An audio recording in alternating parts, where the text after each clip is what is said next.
Bilikere police ಠಾಣೆಗೆ ಕರ್ನಾಟಕ ರಾಜ್ಯ ರೈತ ಸಂಘದ ಮುಖಂಡರುಗಳು ಭೇಟಿ. ಹುಣಸೂರು ತಾಲೂಕಿನ ಬಿಳಿಕೆರೆ ಪೊಲೀಸ್ ಠಾಣೆಗೆ ಕರ್ನಾಟಕ ರಾಜ್ಯ ರೈತ ಸಂಘದ ಪದಾಧಿಕಾರಿಗಳು ಹಾಗೂ ಸದಸ್ಯರುಗಳು ಭೇಟಿ ನೀಡಿದರು. ಇದೇ ವೇಳೆ ಇನ್ಸ್ಪೆಕ್ಟರ್ ಲೋಲಾಕ್ಷಿ ಅವರು ಕರ್ನಾಟಕ ರಾಜ್ಯ ರೈತ ಸಂಘದ ಮುಖಂಡರು ಕಾರ್ಯಕರ್ತರುಗಳಿಗೆ ಕಾನೂನಿನ ಅರಿವು ನೀಡಿದರು.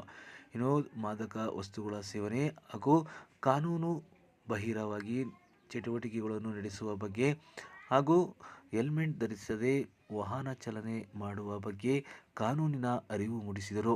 ಇದೇ ಸಂದರ್ಭದಲ್ಲಿ ಕರ್ನಾಟಕ ರಾಜ್ಯ ರೈತ ಸಂಘದ ಮೈಸೂರು ಜಿಲ್ಲಾ ಅಧ್ಯಕ್ಷ ರಫೀವುಲ್ಲಾ, ಗೌರವ ಅಧ್ಯಕ್ಷರಾದ ನಾಗರಾಜೇಗೌಡ, ತಾಲೂಕು ಅಧ್ಯಕ್ಷರಾದ ಜಯರಾಮಗೌಡ, ಬಿಳಿಕೆರೆ ಹೋಬಳಿ ಅಧ್ಯಕ್ಷರಾದ ಮರುಸ್ವಾಮಿ, ಉಪಾಧ್ಯಕ್ಷರಾದ ರಾಮನಾಯ್ಕ, ಗೌರವ ಅಧ್ಯಕ್ಷರಾದ ಈಶ್ವರೇಗೌಡ, ತಾಲೂಕು ಮಹಿಳಾ ಅಧ್ಯಕ್ಷೆ ಮರುತಾಯಮ್ಮ, ತಾಲೂಕು ಉಪಾಧ್ಯಕ್ಷೆ ಸಣ್ಣ ಪುಟ್ಟಮ್ಮ, ಗೌರವ ಅಧ್ಯಕ್ಷರಾದ ಅಬ್ದುಲ್ ಶುಕೂರ್ ಗುರೂಜಿ ಸೇರಿದಂತೆ ಹಲವು ರೈತ ಮುಖಂಡರು ಕಾರ್ಯಕರ್ತರು ಹಾಜರಿದ್ದರು. ಮೊದಲೆಲ್ಲ ನಾವು ಬುಕ್ಕಲ್ಲಿ ಬರ್ಕೊಡ್ತಿದ್ವಲ್ಲ, ಹಂಗಲ್ಲ. ಈಗೆಲ್ಲ ಡಿವೈಸ್ಗಳು ಬಂದಿದ್ದಾವೆ. ನಿಮ್ದು ವೆಹಿಕಲ್ ನಂಬರ್ ಹೊಡೆದ್ವಿ ಅಂತಂದ್ರೆ ನೀವು ಎಷ್ಟು ಮೇಲೆ ವೈಲೇಷನ್ ಕೇಸ್ಗಳಿದಾವೆ ಅನ್ನೋದು ಓಪನ್ ಆಗಿಬಿಡುತ್ತೆ.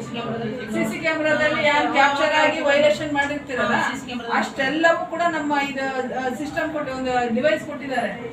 ಫೈನ್ ಹಾಕೋದಕ್ಕೆ ಒಂದು ಡಿವೈಸ್ ಕೊಟ್ಟಿದ್ದಾರೆ. ಆ ಡಿವೈಸ್ ಅಲ್ಲಿ ನಿಮ್ದು ವೆಹಿಕಲ್ ನಂಬರ್ ಹೊಡೆದ್ರೆ ನಿಮ್ಮ ಹತ್ರ ಇನ್ಶೂರೆನ್ಸ್ ಇದೆಯಾ ಇಲ್ಲ ಅಂತ ಅದಕ್ಕೂ ಬರುತ್ತೆ. ನಿಮ್ದು ಏನು ಎಲ್ಲೆಲ್ಲಿ ಹೆಲ್ಮೆಟ್ ಹಾಕೊಳ್ಳೋದಂಗೆ ಹೋಗಿದ್ದಾರೆ, ಎಲ್ಲೆಲ್ಲಿ ಕ್ಯಾಮ್ರಾದಲ್ಲೆಲ್ಲ ಫೋಟೋ ತೆಗೆದಿರುತ್ತೆ. ಇಂಥ ಡೇಟ್ ಇಂಥ ಟೈಮು ಇಲ್ಲಿ ಅವರು ಇಂತಿಂಥ ವೈಲೇಷನ್ ಮಾಡಿದ್ದಾರೆ ಅನ್ನೋದು ಕೂಡ ಬಂದ್ಬಿಡುತ್ತೆ. ಆಯ್ತಾ? ಮೊದಲೆಲ್ಲ ಏನು ಹಂಗೆ ಊಟ ಮಾಡಿ